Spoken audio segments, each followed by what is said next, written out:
Estos ángulos los teníamos que sumar tanto en 0 y en 2, si no me equivoco. Y 1 y 3 reflejaban directamente los ángulos de los triángulos que habíamos encontrado. ¿Cuánto nos sale este ángulo?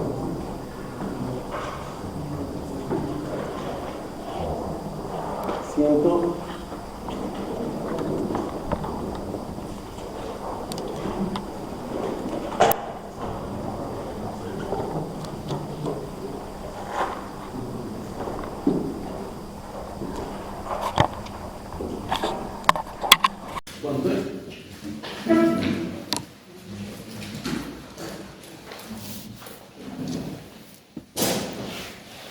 Yo bajo el registro tengo lo siguiente: 113 grados, 43 minutos y 28 segundos. ¿Está bien o está mal? Esto es producto de la sumatoria de los ángulos. Inicialmente uno que es de 54 grados, 00 minutos y 58 segundos, más 59 grados, 42 minutos y 30 segundos.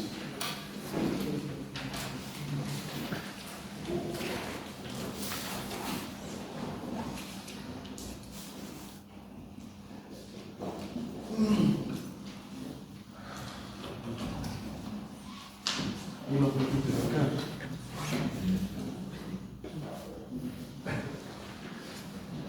115 grados, 03 minutos y 47 segundos. Y esto es producto de la sumatoria de 60 grados, 15 minutos, 00 segundos, más 54 minutos, 48.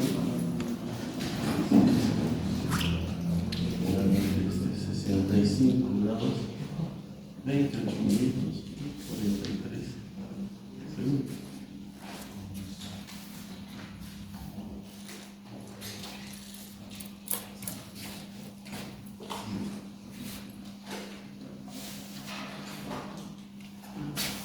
Genero la sumatoria total de todos los ángulos, 360 grados, 00. ¿Han sacado sus resultados? No.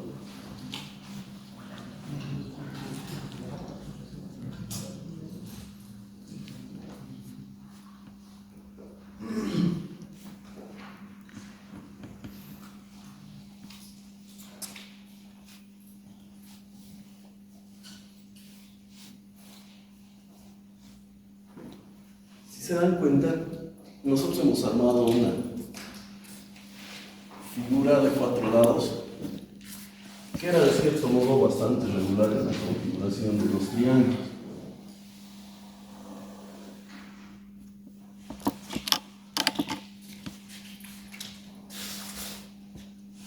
Teníamos los ángulos de cada uno de los triángulos y debíamos hallar la sumatoria en estos ángulos opuestos para poder calcular los ángulos internos de la figura.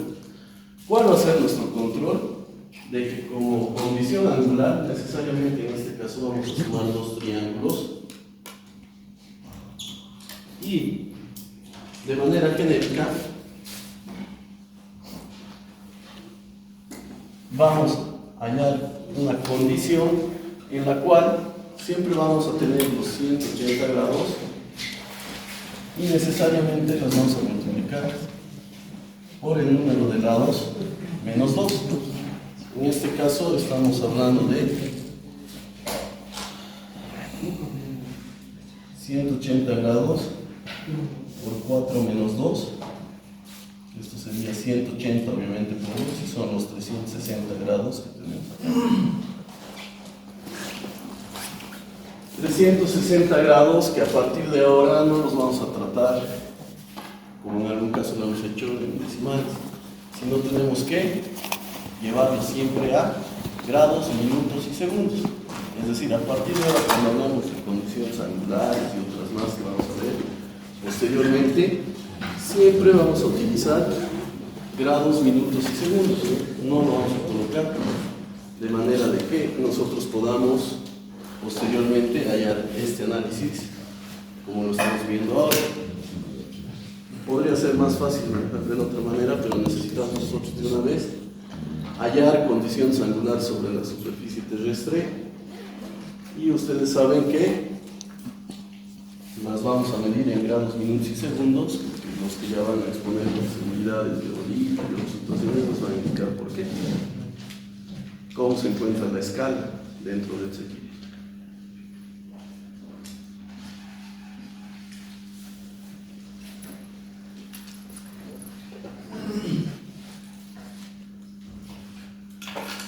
Posteriormente teníamos que hallar las superficies tanto del triángulo 1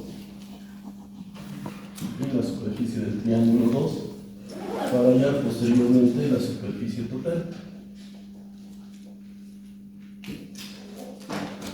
Como teníamos nuestras distancias en metros, la superficie número 1 del polígono nos arrojaba un dato de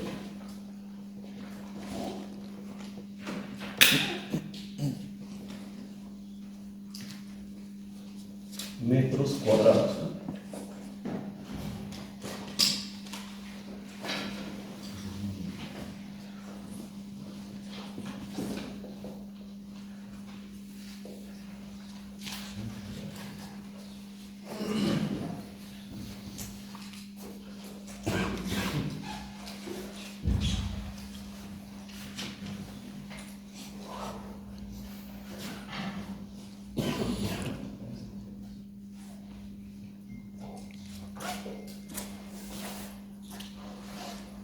Como teníamos dos triángulos que hemos hallado en función al semiperímetro y a los ángulos internos, hemos aplicado la fórmula de la superficie, en función a las distancias, perdón, y hemos logrado hallar nosotros la superficie del triángulo 1, posteriormente la superficie de nuestro triángulo 2, y finalmente la integración, que no es más que la sumatoria de estas dos, nos da una superficie total de 6.195.23 metros cuadrados, porque como les decía, las distancias que habíamos capturado nosotros acá en la medición se encontraban en metros. Necesariamente en la materia de topografía nosotros vamos a utilizar una referencia, ya sea en metros cuadrados, en hectáreas, cuando hablamos en superficie, ¿ok? En ese sentido es de que simplemente era la aplicación de nuestros conceptos que hemos visto previamente con el desarrollo de las fórmulas, que en cualquier momento se puede modificar o aplicar de una manera bastante diferente si es que tenemos la resolución de un problema que tenga diferentes características. Acá estamos viendo ángulos internos horizontales y estamos viendo superficies. Pero en algún caso ustedes conocen de los problemas de física y los situaciones que hemos ido viendo en el básico, de que inclusive podemos hacer comparación de triángulos para verificar alturas, analizar los triángulos como ángulos verticales, ¿verdad? Por decir algo, teníamos siempre un ejemplo que nos daba en física que decía, tenemos la altura de un edificio, bueno, nos ubicamos en un punto X.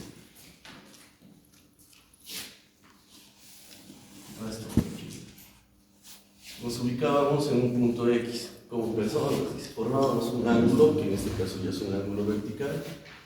Tenemos la distancia horizontal. En algún caso nos daba como dato la distancia inclinada. Y nos decía que queremos calcular la altura del edificio, ¿verdad? Y para comparar nos decía que este triángulo era proporcional, en algún caso, por decir algo, a la altura de un árbol. Y la altura del árbol era 4 metros. Y nos daba aquí otra distancia horizontal 1. Lo mismo podemos hacer nosotros, porque en lugar de decir nos estamos ubicando en este punto, nosotros podemos instalar acá nuestro equipo que viene a ser el teodolito en estación total, y podemos tratar nuestros triángulos no solamente de manera horizontal para dar solución a un problema, sino podemos trabajarlos también de manera vertical. ¿Y qué vamos a aplicar? Lo que más antes hemos visto. ¿Qué hemos visto más antes, muchachos? En trigonometría, geometría.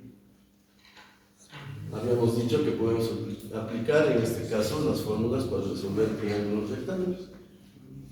¿No ven nuestras relaciones? Seno, coseno, tangente.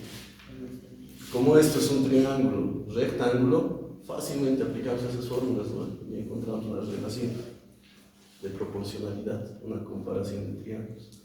Si hubiéramos tenido esto inclinado, utilizábamos teorema de senos y cosenos. ¿No ven?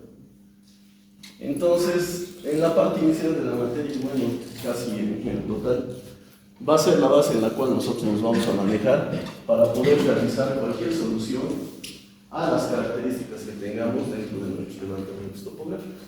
¿Por qué?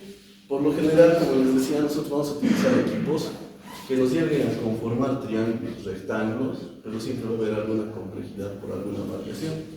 Los que nos van a explicar un poquito sobre lo que es el uso del teodolito y la taquimetría particularmente. Como les decía, se utiliza una mira topográfica, y la mira topográfica siempre se coloca de manera vertical. Nos ubicamos con el equipo en un punto dado, y si queremos saber nosotros los desniveles o las alturas, en teoría estuviéramos trabajando con un triángulo rectángulo, ¿no? En teoría.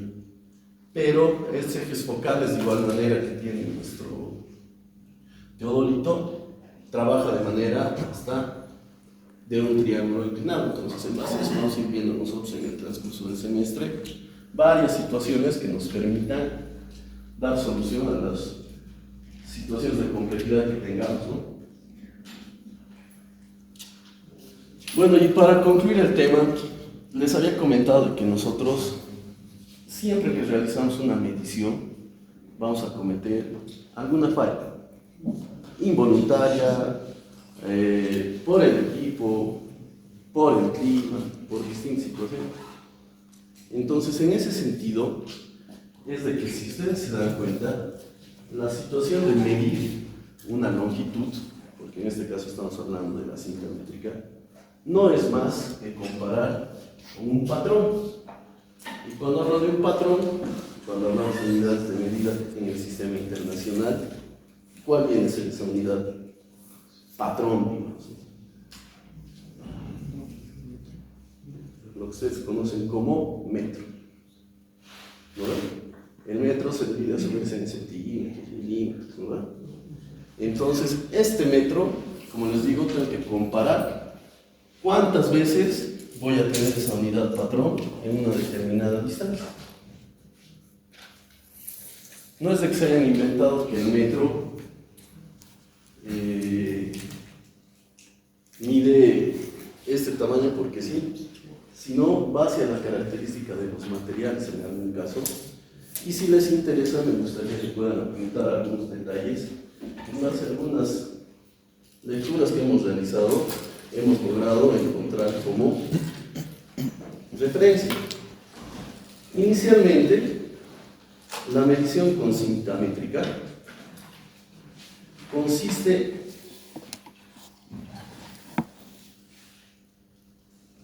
en determinar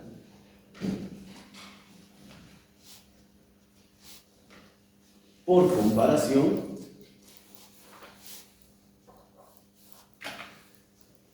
el número de veces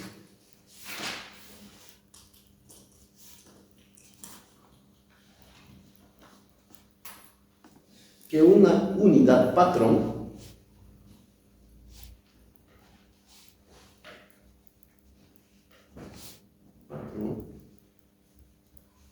es contenida en dicha longitud.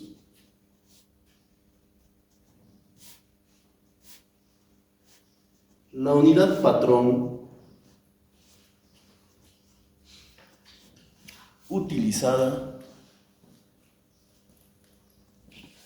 en la mayoría de los países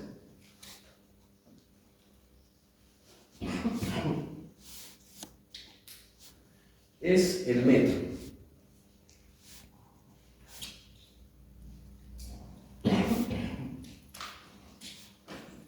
Definido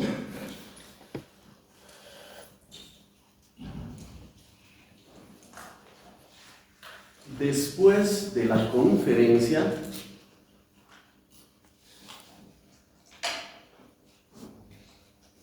internacional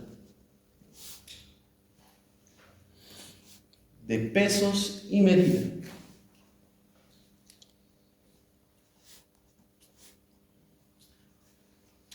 Celebrada en París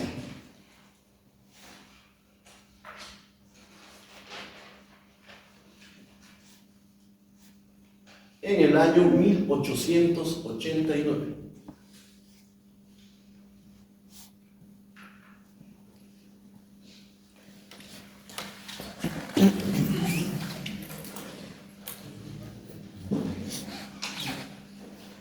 Entonces, esto se ha realizado en base a un prototipo de una barra de platino e iridio, ¿no? Han llevado una barra de platino e iridio que aún se conforma en Express, Francia.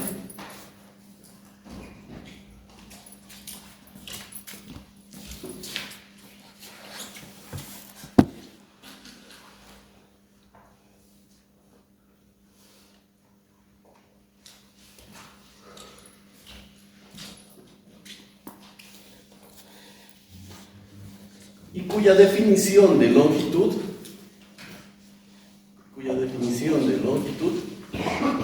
se mantuvo hasta una nueva conferencia.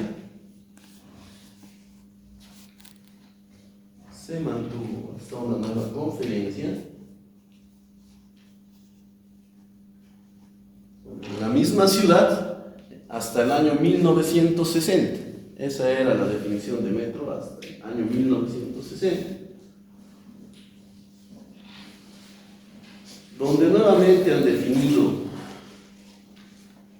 el metro, indicando que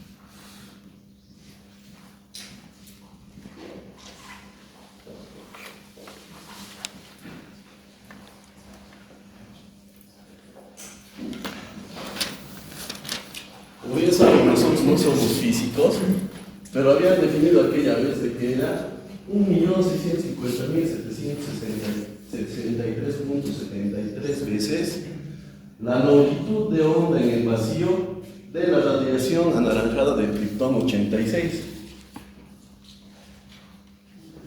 O sea, no sé por qué hayan definido de esa forma. Es un fenómeno físico que a ellos les ha servido para realizar una comparación. Entonces, si se dan cuenta, es bastante compleja la definición del metro, pero finalmente hay una última que corresponde ya al año 1983. 1983.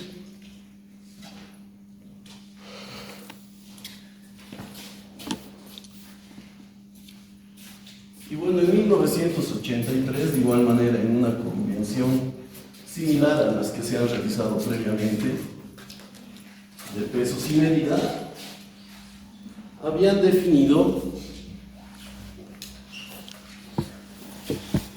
que el metro se encuentra en función a la velocidad de la luz.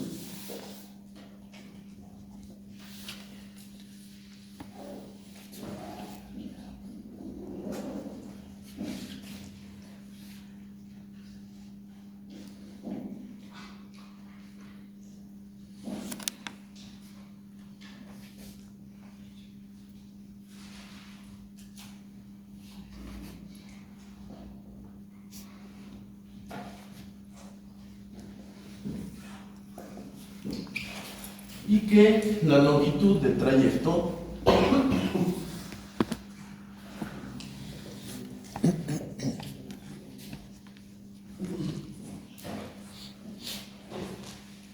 recorrido por la luz.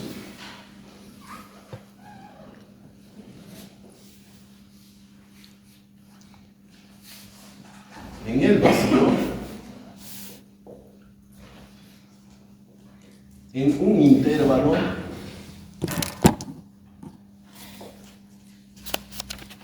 obviamente de tiempo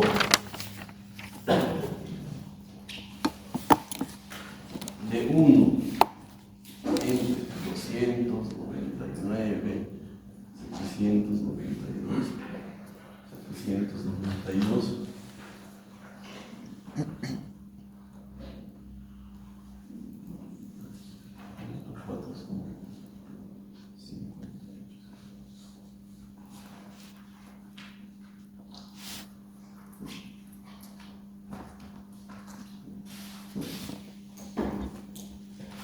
Es decir, que en función a nuestra velocidad de la luz, que corresponde a una constante, indica que de manera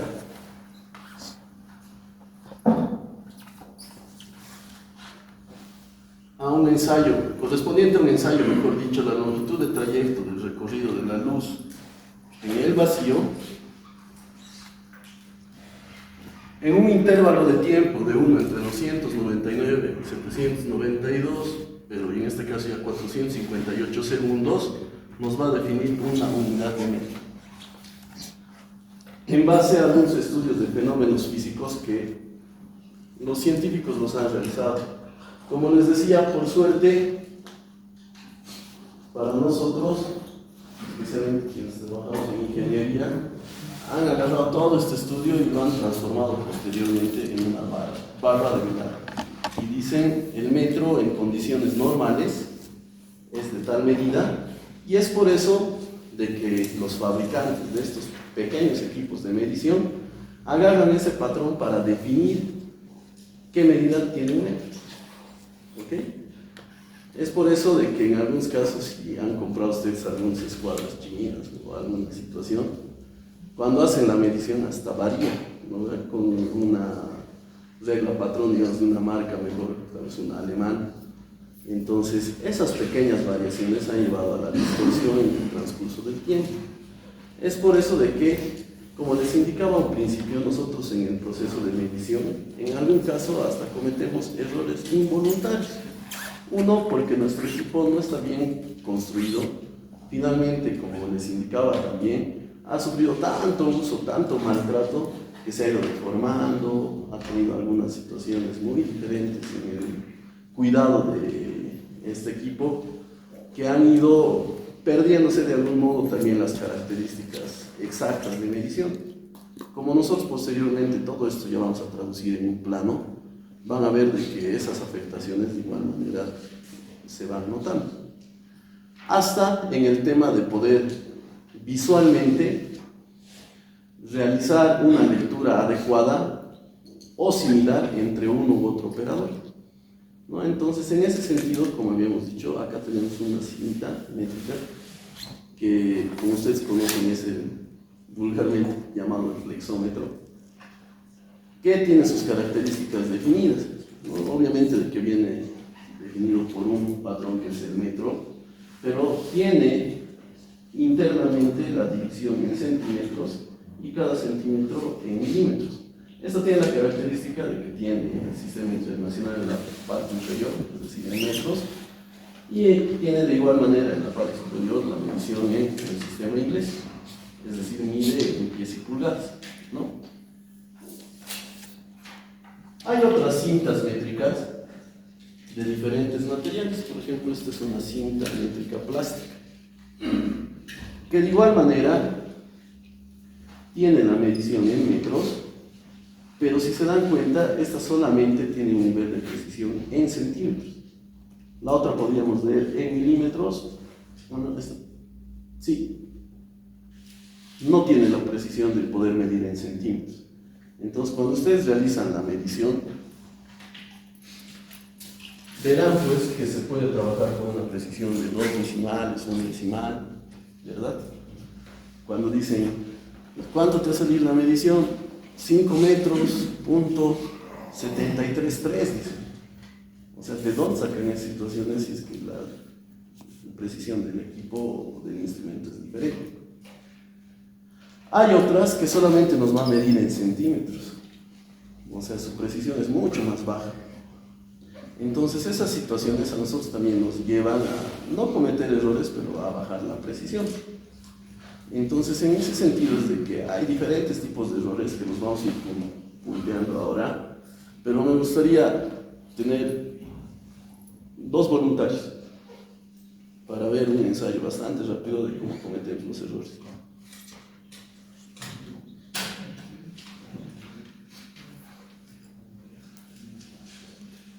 Si no hay voluntarios, vamos a escoger. Ya, primero.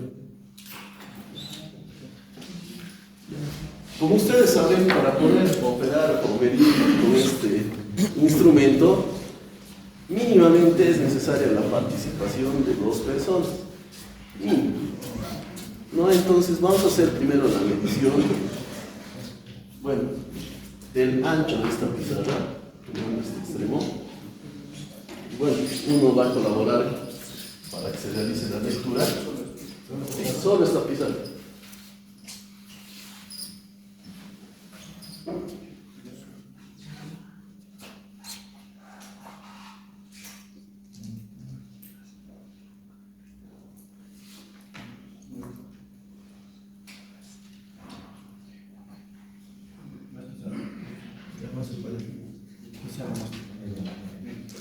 Están viendo en la operación que hay algunas complicaciones, a pesar de que la distancia es bastante pequeña.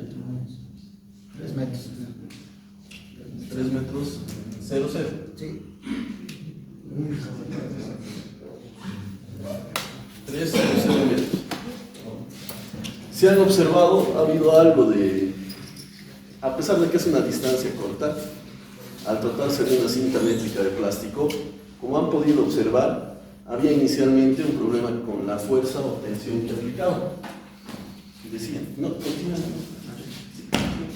Nos decían, el compañero ya agarraba y le jalaba, jala un poco más, pesa más la cinta. Entonces, en ese proceso, si se han dado cuenta, la cinta se ha girado. Acá estaba midiendo en pies. Y uno de nuestros compañeros ha agarrado debajo de la pizarra, pero para realizar la lectura lo ha subido un poquito. ¿No ven? Esa ya era una distancia inclinada. Y son situaciones que no vamos a poder nosotros eliminar dentro de nuestra medición, porque estamos midiendo algo pequeño que es 3 metros. Imagínense medir 30 metros y van a poder realizar con la misma presión apoyándose acá. ¿No ven?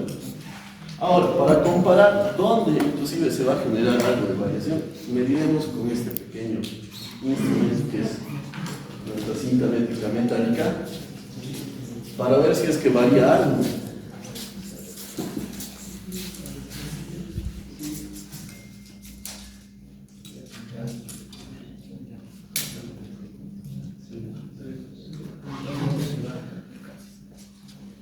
¿3 metros? O casi.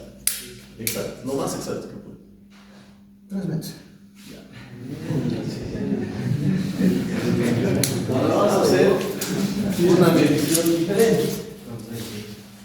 Allá tenemos 2 columnas, ¿ya?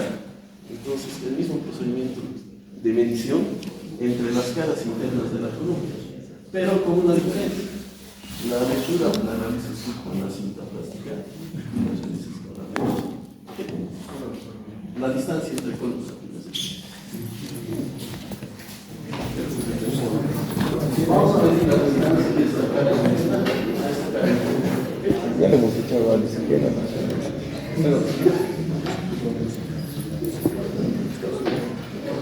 Producción.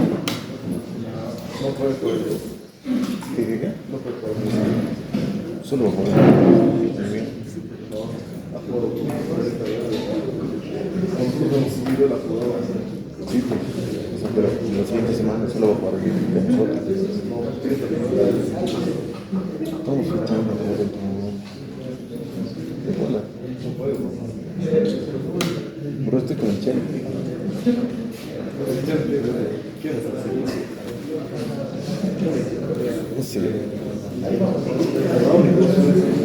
Cuando quieren necesitan. Yo pensé que el Mauri iba a salir bien. ¿Cuánto es?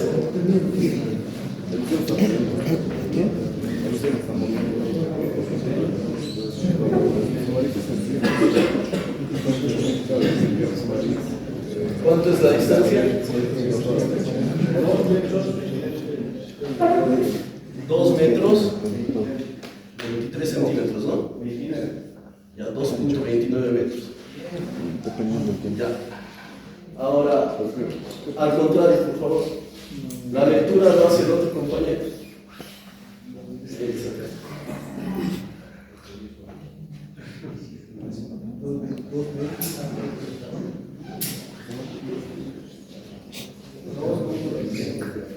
¿Cuánto? 2.26.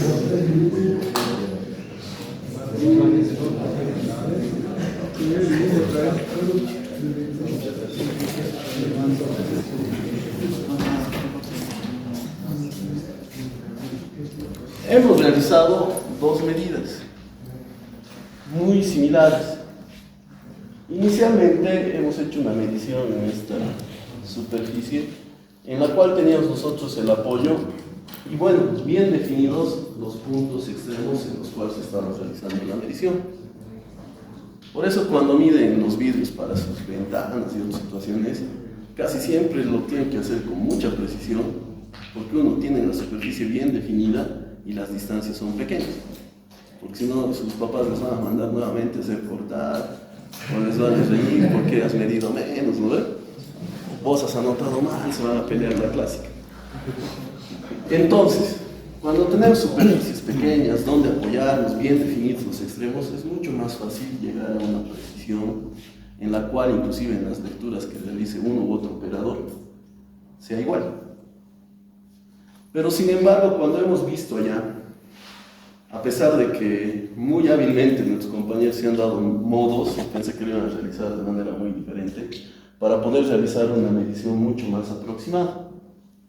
¿En qué sentido? De que como no tenemos los puntos definidos, inicialmente han ido ellos al eje de las columnas, pero no tenían definido el centro de la columna, o sea, de qué punto a qué punto lo iban a realizar. Creí que iban a realizar la medición en extremos de la columna, ¿no? Para poder encontrar tal vez un alineamiento y hacer la medición precisa. Sin embargo, ellos han utilizado la parte inferior y se han pegado, se han regido un poco hacia lo que es el piso. Entonces han tenido un alineamiento en base al parquet, o pienso que han hecho eso. Y de esa manera, de forma alineada, han hecho una primera lectura que decía 2.29 metros. Posteriormente han hecho lo mismo, pero ya con nuestra cinta metálica. Entonces, tal vez se han equivocado un poquito del parquet y en vez de darle el mismo parquet, lo han recorrido un poco. Y si se dan cuenta, la variación es de 3 centímetros. O sea, si es una medición cerca a 3 metros, 3 centímetros, ¿cuánto de doble? En porcentaje.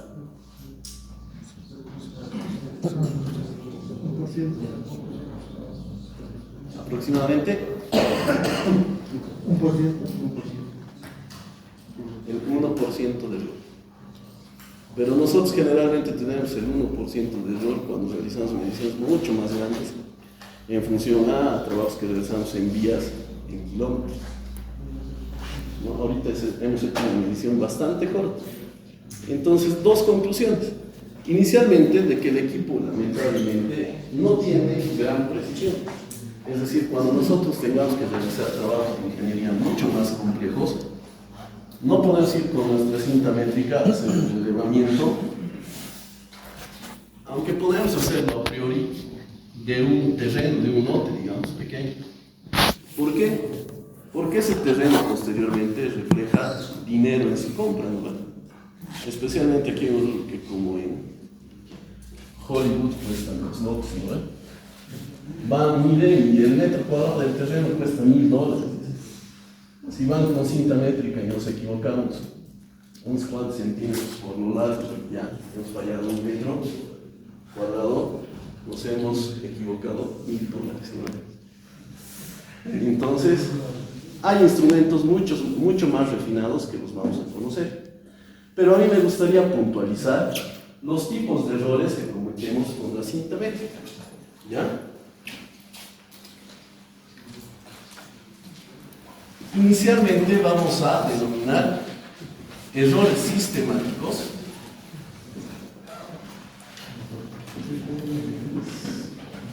a los siguientes.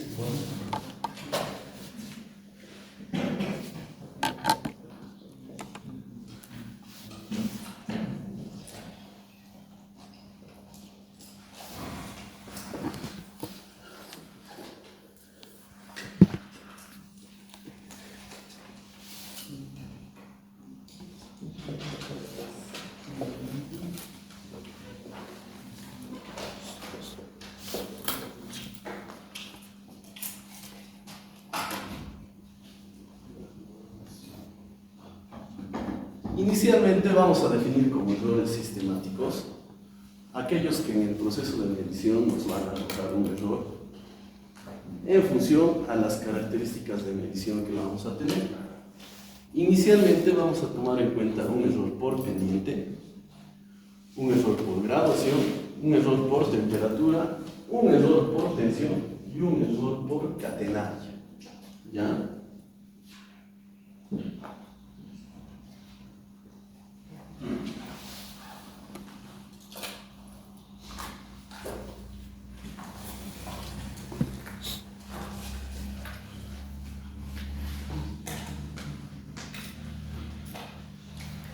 Como ustedes saben, cuando realizamos la medición de distancias, cuando hablamos en el caso de pendiente, por lo general, tal como nos hemos ubicado en las mediciones previas, tratamos de mantener una longitud que nos defina una distancia horizontal, ¿no? Pero no en todos los casos tenemos esta situación. En alguna oportunidad, nosotros tenemos que realizar las mediciones de distancias inclinadas. Por eso, de que habíamos dicho dentro de los instrumentos, bueno, equipos complementarios dentro de la medición con cinta, sería bueno utilizar un jalón. ¿Por qué? Porque nosotros siempre vamos a tratar de identificar esta distancia horizontal desde un punto A. Pero si nos dicen, necesitamos medir la distancia entre A y B, adicionalmente nosotros tendremos que realizar una medición de distancia vertical, ¿verdad?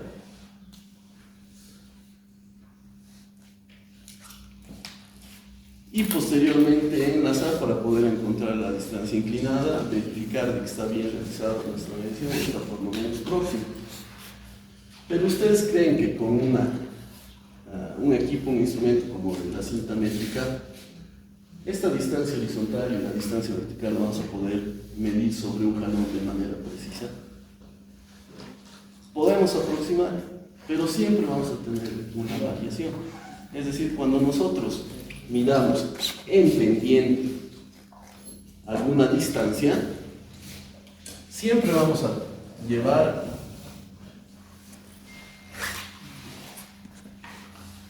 en la medición la consecuencia de poder realizar, bueno, en función a los errores que vamos a realizar de manera sistemática, una variación en la medición y arrastrar un error. Como lo hemos visto hace rato, uno ha medido con 3 centímetros de diferencia en comparación de otro, ¿verdad? Entonces hay formas de poder realizar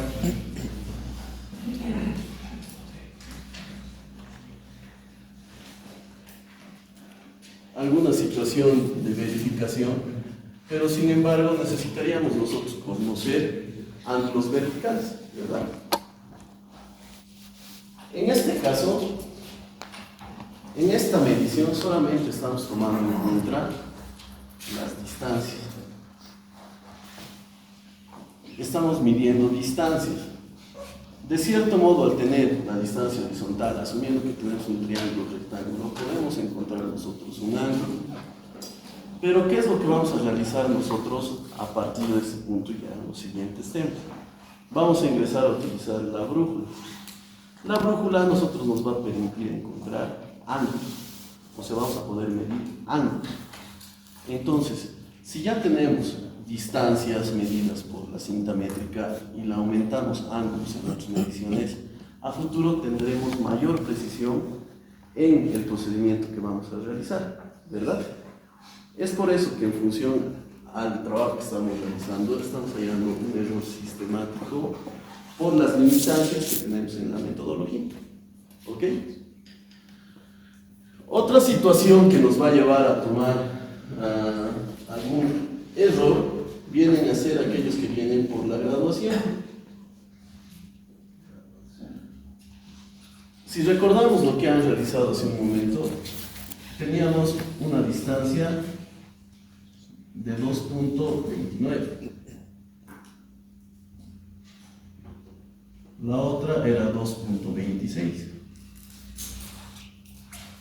Hemos usado dos diferentes operadores y dos diferentes instrumentos.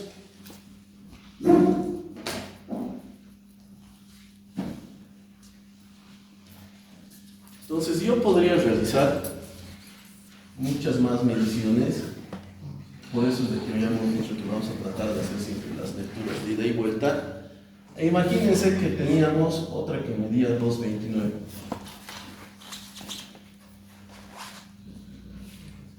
Para corregir todas estas distancias, cuando ya hablamos de un grupo largo de mediciones, podríamos hacer una referencia de mediciones y afectar a cada una de estas. No sé si se dan cuenta. Tengo acá mis patrones, digamos, de medición, que son exactos y precisos, pero he cometido errores en algunas mediciones.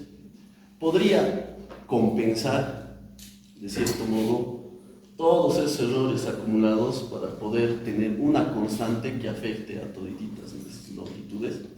Por decir algo, tengo un error X y lamentablemente por el uso del equipo voy a afectar a todititas multiplicando por 1.01. Es una constante.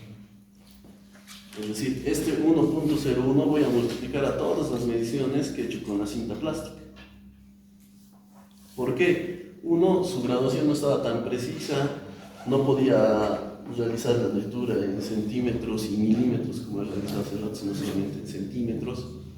Entonces digo, todititas las mediciones que he realizado con la cinta plástica las voy a multiplicar por 0.1 y voy a corregir. Se puede realizar eso porque al final viene de la teoría de errores. Se van a dar cuenta cuando estemos realizando los levantamientos más complejos. Lo que vamos a hacer nosotros es tener un valor que vaya a afectar dentro de la corrección a todas las mediciones que hemos realizado y de esa forma vamos a compensar. ¿Se acuerdan de la condición angular del ejemplito que hemos visto al principio? ¿Cuánto tenía que medir internamente sus ángulos? Del cuadrilátero. 360 grados. Bueno, imagínense que he calculado en función a datos de medición mis ángulos internos. Y no me da 360 grados cerrados, sino me da 359 grados, 50 minutos y 50 segundos. Pero no quiero volver a realizar el trabajo. ¿Por qué? Dentro del rango de aceptación, por decir algo, me encuentro en los márgenes de tolerancia. Entonces, ¿qué hago? Tengo que hacer desaparecer de alguna forma mi error, muchachos. ¿No? Tengo que corregir. Entonces, esos 10 minutos de error que tengo, los tengo que compensar en toda la figura. ¿No ven? Es decir, esos 10 minutos los voy a distribuir en el ángulo 0, 1, 2 y 3. Los puedo compensar de manera muy simple. Agarrar, dividirlo entre 4 y sumarlo a todo equipo. ¿No ven? 2.5 minutos a cada ángulo. ¿No ven? Después sumo y me cierra en 360 grados. Pero hay procedimientos que en función a la teoría de errores me va a permitir a mí aumentar de manera equilibrada a cada uno de los ángulos ese error que he cometido. Y tampoco puedo tener errores, bueno, que vienen a ser los otros que vamos a hablar ahora.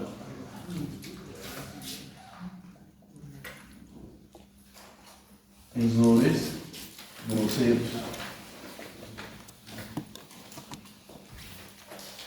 Ya para no dar tanta vuelta en el tema de la graduación, puede variar mi cinta métrica, me ha afectado para que no lea bien las distancias y las puedo compensar de cierto modo. Cuando tengo errores por temperatura, es en función del material. Los instrumentos más finitos, marca 3M, en las cintas métricas, nos dicen en su etiquetita, es una cinta métrica de tal material, tiene que utilizarse bajo condiciones normales. 20 grados centígrados en la medición, o sea, te especifica porque quiere salvar su responsabilidad. Este material trabaja en condiciones normales, llamémoslo así, o en el frío de una determinada manera. Pero imagínense que esta cinta plástica, cuando ustedes estén realizando su levantamiento topográfico, ya han realizado la mitad del trabajo y lo han botado en el sol porque tienen que comer sus sándwiches, su refresco, ¿no ven? Entonces, esta cinta se calienta. ¿Y qué ocurre con el plástico cuando se calienta? Se deforma, ¿no ven? Bueno, más de deformarse, en teoría incrementa su longitud. Lo propio ocurre con el material metálico. Obviamente es mucho más resistente a la temperatura, pero llegado en algún punto, de igual manera tiende a tener se vuelve más elástico y genera algún tipo de diferencia. Aunque es mínimo, también se tienen errores por temperatura. Es decir, si estoy realizando con la cinta de plástico, hasta cuando aplico algo, que es el siguiente punto, algo de tensión mayor a lo que se refiere, la medición se deforma. Y lo mismo ocurre con la tensión, como hace rato hablábamos, uno de nuestros compañeros decía, jala más pues, te sale bien. Entonces, ¿qué es lo que ocurre? De que de igual manera, por ejemplo, en una cinta plástica, cuando jalamos más, tiene esa capacidad elástica y la distancia también tiende a deformarse. O sea, son errores sistemáticos. Y lo mismo ocurre con este elemento metálico, que dependiendo de cómo podamos nosotros realizar esa tensión, nos puede permitir hacer una lectura precisa. En este caso teníamos donde apoyar, pero en aquel caso no teníamos la posibilidad, ellos lo han apoyado obviamente en el piso, pero si hacíamos la medición a un metro, a veces varía esa tensión y nos genera un error posteriormente que se denomina catenario.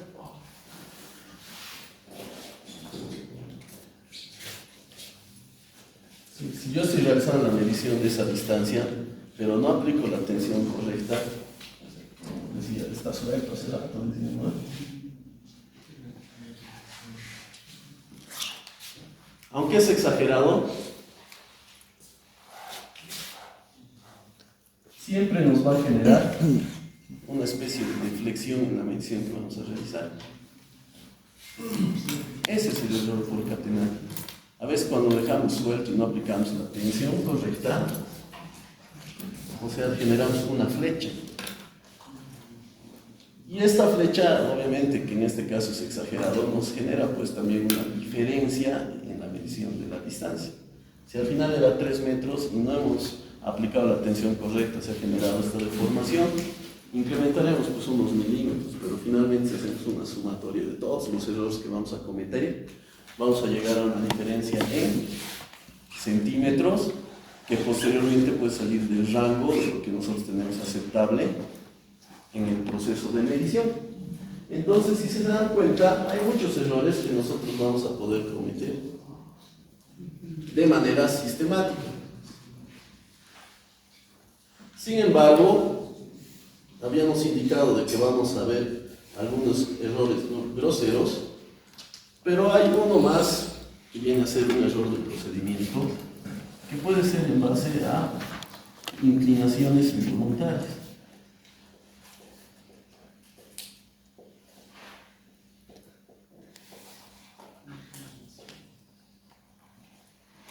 Estas inclinaciones involuntarias, como les decía, ya no vienen a ser errores sistemáticos, sino podríamos definirlo como un error aleatorio.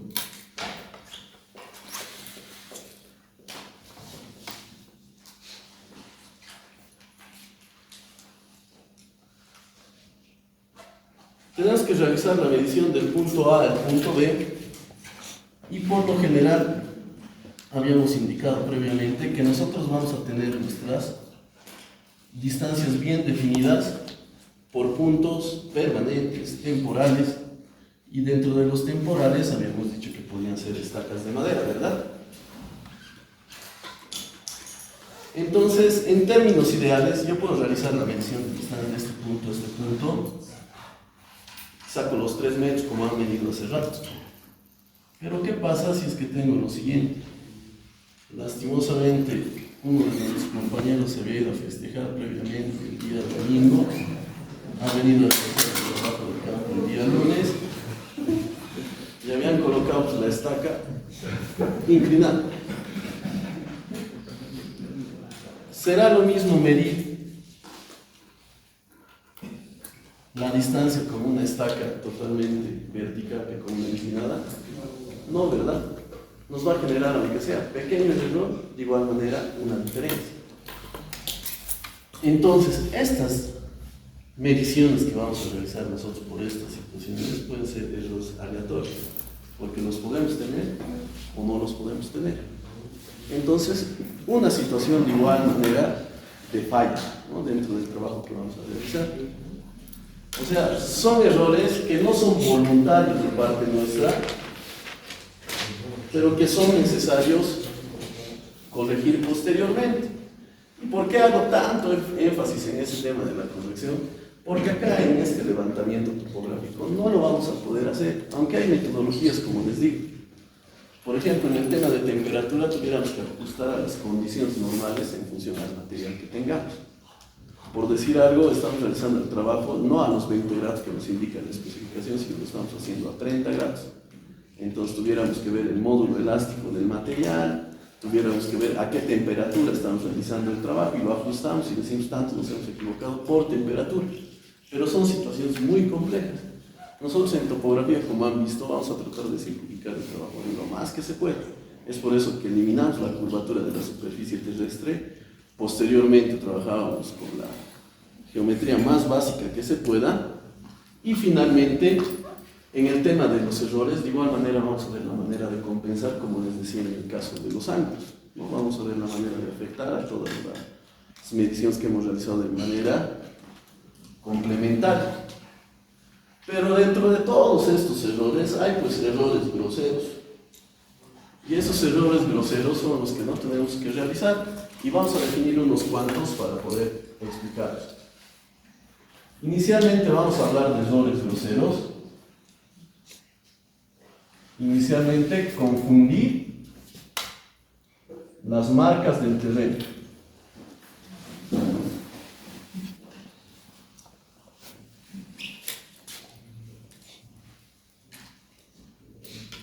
Error de lectura. Error de anotación.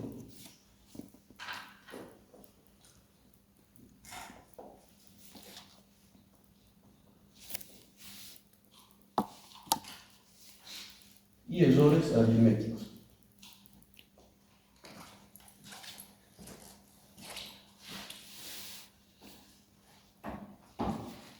Esos van a ser nuestros errores groseros, que no los llamo errores voluntarios porque todos cometemos errores y pienso que no los queremos realizar de esta forma porque al final distorsionamos todo el trabajo que estamos realizando y perjudicamos a todo nuestro grupo.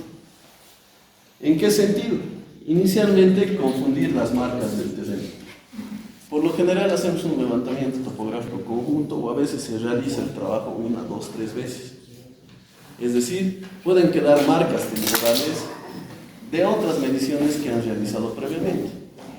Nuevamente, ejemplo, medición del bloque de aulas de topografía. Habíamos dejado dentro de nuestro polígono base algunas estacas, por decir algo, el semestre 1-22. Viene el semestre 1-24 y vuelve a estacar. Estamos realizando la medición y cuando estamos midiendo ya pues nos habíamos confundido cuál era nuestra estaca y en lugar de medir la distancia que teníamos que realizar, lo habíamos desplazado y habíamos medido a otro. Hemos tomado ese punto de referencia para medir detalles y nos hemos confundido de las marcas del terreno. O sea, lo que hemos planteado de una forma se va a distorsionar totalmente y es un error grosero, porque cuando hagamos el plano va a salir inclinado totalmente diferente. No debemos confundir las marcas del terreno, particularmente cuando tenemos puntos temporales. ¿Ok? Error grosero. Error de lectura. Como les había dicho, nosotros tenemos nuestra cinta métrica tanto en pies como en centímetros. ¿Qué ocurre? Que con la presión del trabajo, justo tenemos examen de otra materia en media hora y para apresurar, estamos haciendo las lecturas y en una de esas nos giramos y hacemos la lectura en pies. Error de lectura. O finalmente estamos midiendo como hace rato y en lugar de medir 2,93 nos equivocamos, algo pasa y decimos 3,93. Error de lectura. Error de anotación. Como ustedes han visto, hace rato en el trabajo que hemos realizado, dos operaban nuestra cinta métrica, ¿no ven? Uno hacía la lectura, el otro sostenía en el punto cero y había uno que anotaba, que en ese caso era yo. Si en lugar de 2,29 me han indicado 2,29, ya 2,29, he puesto 2,92, error de anotación. De igual forma es un error grosero. Y los errores aritméticos. En algunas situaciones tenemos distancias bastante largas y dejamos puntos auxiliares en la medición. Exactamente que es solo de 20 metros y tenemos que medir 27, por decir algo. Dejamos una marca o un punto con el digo auxiliar y continuamos midiendo. Por decir algo, teníamos 20 al principio y posteriormente teníamos 5,30. Ya, entonces distancia total sería 25,30. Pero yo me confundí, por decir algo, pensó que esto era 15. No, es 20,30. He sumado mal, es un error aritmético y es un error grosero de igual forma. ¿Qué lo comete? Aunque parezca en algún caso de que no se va a realizar de alguna manera, pero cuando están haciendo su levantamiento topográfico ocurre. Nos confundimos al anotar y nos confundimos en algún caso al sumar. ¿Ya? Entonces, los hemos llamado errores groseros porque no son errores voluntarios, son errores que lamentablemente si los realizamos no los vamos a poder corregir. ¿Lo ven? Si me sale luego aquí que tenía una variación de 3 centímetros en toda mi medición, puedo afectar a toditito y corregir. Pero en este caso, si es que ya me he equivocado, como han visto, 5 metros en uno, en el otro me he equivocado ya casi 60 centímetros. Ya son errores que no voy a poder corregir o compensar como lo voy a realizar en estos procesos sistemáticos. Cada procedimiento va a generar sus errores. Cuando haga el trabajo de levantamiento topográfico de cinta con brújula, va a tener sus errores y tengo que saber cómo compensarlos. Cuando realice con teodolito cinta, va a tener sus errores, tengo que saber cómo compensarlos. Cuando realice taquimetría, va a tener sus errores y tengo que saber cómo compensarlos. ¿Por qué? Porque si no tuviera esta teoría de errores para compensar, todo el tiempo me la pasaría midiendo, volviendo al campo hasta poder realizar una medición perfecta y recién realizar el plano. Nada es perfecto, siempre hay un rango de error dentro de los instrumentos que vamos a utilizar. Es por eso de que vamos a ver cómo corregirlos. ¿Ok? ¿Todo claro? ¿Alguna consulta, duda que tengan?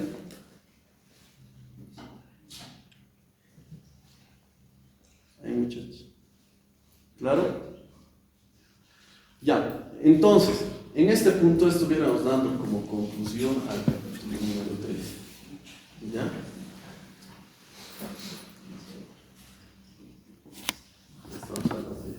Lastimosamente no nos va a dar tiempo para poder realizar las disertaciones el día de hoy. Empezamos el miércoles y ojalá acabemos el miércoles.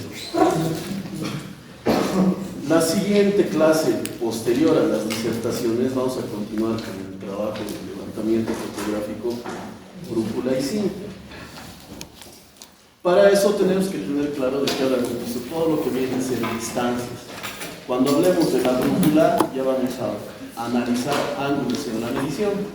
Como vamos a tener los ángulos, a partir de ese momento ya no vamos a trabajar solamente con distancias. Hasta el final de la materia vamos a hablar de ángulos horizontales.